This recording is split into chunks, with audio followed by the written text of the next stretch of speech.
કે જે દિવસે ભગવાન પધાર્યા અને એ સમયે ભગવાને પૃથ્વીને જળમાંથી બહાર કાઢી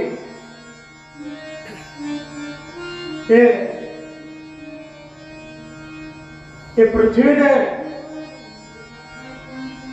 બહાર લાવવા માટે પૃથ્વી ક્યાં હતી તો કે પાણીની અંદર, અને કોની પાસે હતી? હિરણાક્ષની પાસે. અને આ હિરણાક્ષ કોણ? તો સનત કુમારોને જ્યારે બ્રહ્માજીએ વરદાન આપ્યું ને એક દિવસ ભગવાનના વૈકુંઠની અંદર જવા માટે ત્યાં આગળ પહોંચ્યા અને જય અને વિજય એમને રોકી લીધા. ત્યારે સનત કુમારોને ક્રોધ ચડ્યો અને એમને શ્રાપ આપ્યો કે તમે અમને રોક્યા છે એટલા માટે તમે અસુરો બનશો. એટલે તરત એમના ભગવાન નારાયણ ત્યાં આગળ આવ્યા અને નારાયણને જય અને વિજય કહ્યું કે અમને સનત કુમારે શ્રાપ આપ્યો છે, તો કે અમારી મુક્તિ કેવી રીતના મળશે? તો કે 3 વખતે તમારે જન્મ લેવો પડશે.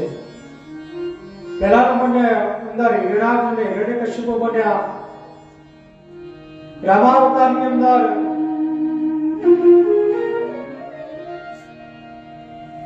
રાવણ અને કુંભકર્ણ બન્યા અને દ્વાપરની અંદર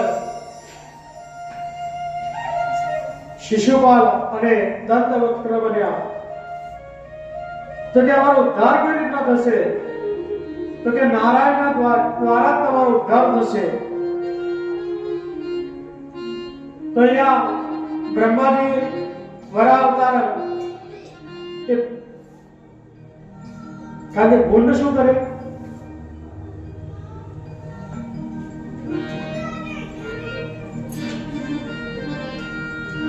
સૂંઘવાનું કામ કરે. એટલે મને ભગવાને પહેલો અવતાર કયો લીધો? મચ્છા અવતાર. બીજો કયો લીધો?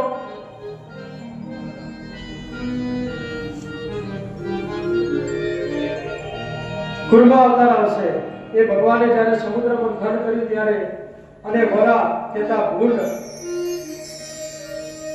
કે સુમતા સુમતા છેક પાતાળની અંદર નીચે પહોંચ્યા